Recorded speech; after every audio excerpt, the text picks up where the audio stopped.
Let's go hike Machu Picchu. We met the rest of our tour group down at Plaza de Armas at 4:45 a.m. the morning of September 6th. It took a little over 2 hours by bus for us to reach our starting point, with a short stop for breakfast at a local eatery that our guides knew personally. For the next 2 days, I would battle with altitude sickness and food-related illness while on trail that left me fatigued and exhausted throughout the miles we covered.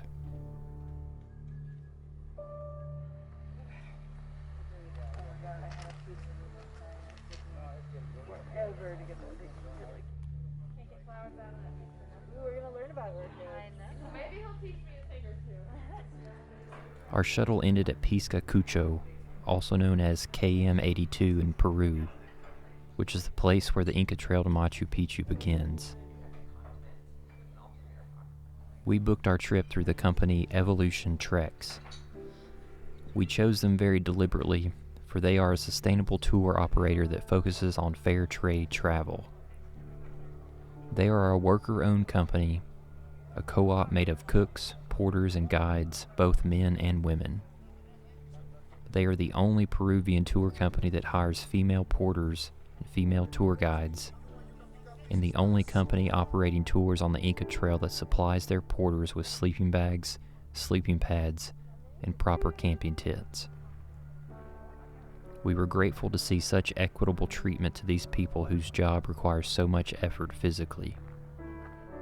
For the next 4 days, we would travel around 26 miles with significant elevation gain across this portion of the Andes Mountains, covering over 6,500 feet of ascent and 7,400 feet of descent. Okay. Say chicha. Come on, say chicha. All right, that's much better.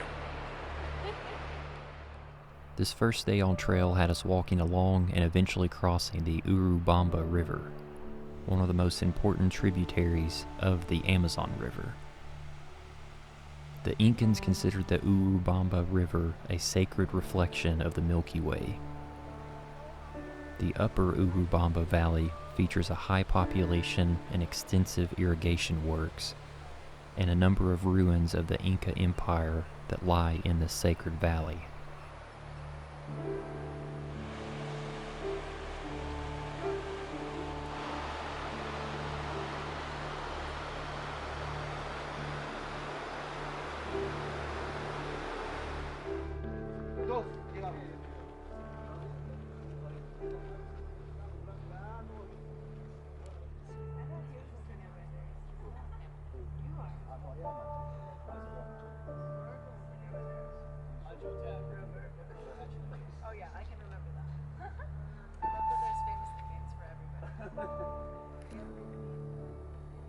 No, my friends, we have this. No, we have, for example, know what Incas did inside, astronomy, llamas. It's amazing, my friends. So this was used, before to fight, Incas used to collect this, thousands of them.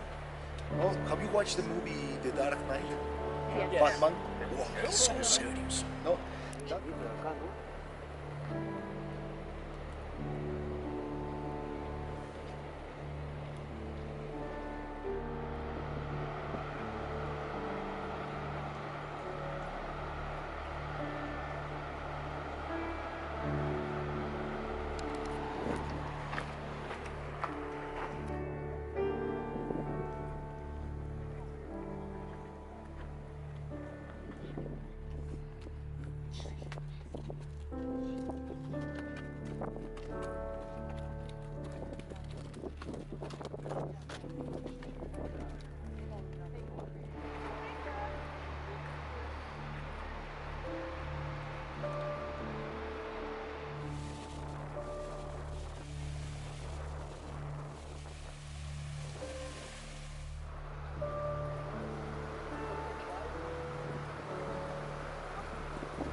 Our first major archaeological site to see from afar was the Inca city of Patayacta. Patayacta is built atop stepped agricultural terraces surrounding a rising hillside. literally translating as high town from the original Quechua. It is believed that the settlement was also used by the Inca as a stopping point for those on their way to the ancient city. It is thought that there were 100 dwellings in this site in its heyday, many of whom would have been soldiers who manned nearby hill forts. As with so many sites on the Inca Trail, Patayacta probably also functioned as a religious ceremonial site, and some believed it might have been a sanctuary too. Our next historical site we visited was the Inca fortress of Wayllabamba. Its name comes from the Peruvian words meaning sacred house. This site is located on a strategic promontory called the Lower Valley, and was yet another checkpoint for travelers on the Inca Trail.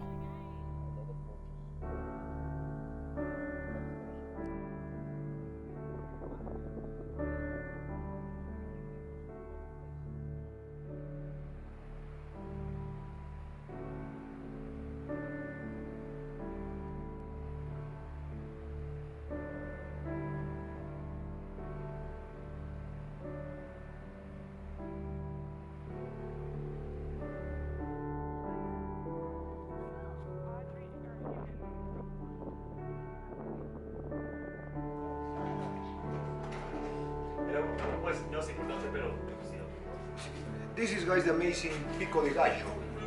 This goes in the soup, just a little bit, and you move. Later that afternoon, we would have lunch within one of the many small villages the trail passes, fully immersing ourselves among this persevering people and culture. All meals we received were cooked fresh by trained chefs, and were some of the best foods we have ever tasted. Great. If you ever come home for Thanksgiving, we'll do it to you. And that was how we did it. Like it was scary and it was awful. And everyone else.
Give me a picture.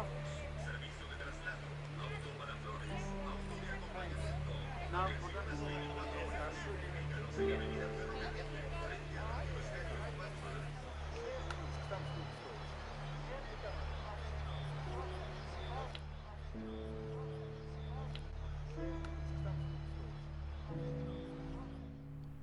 We arrived at the small village of Wayllabamba, to the porters already hard at work setting up everyone's tents, and then applauding each hiker as they completed their first full day of hiking at high elevation.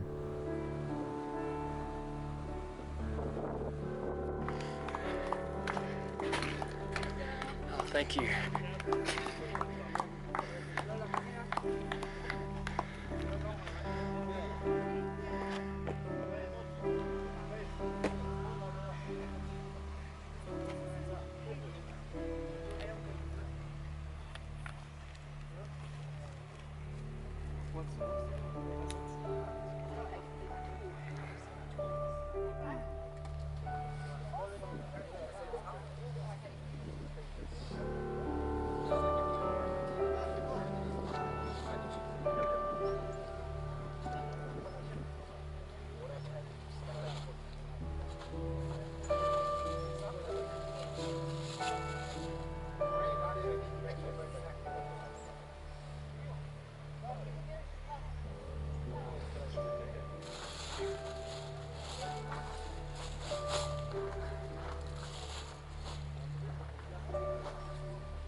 I would touch every single one of them.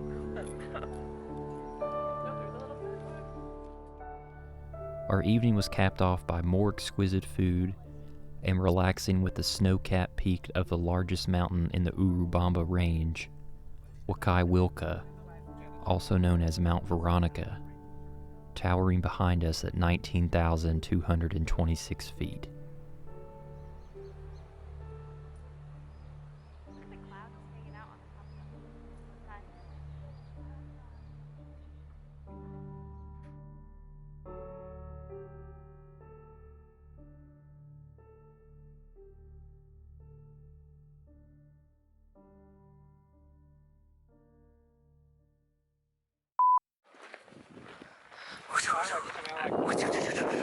I'm all about motion. Perfect. Okay.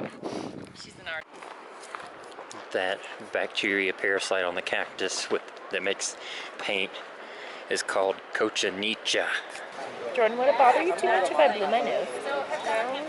Oh my gosh, you guys look so good. Let me do one this way. Oh.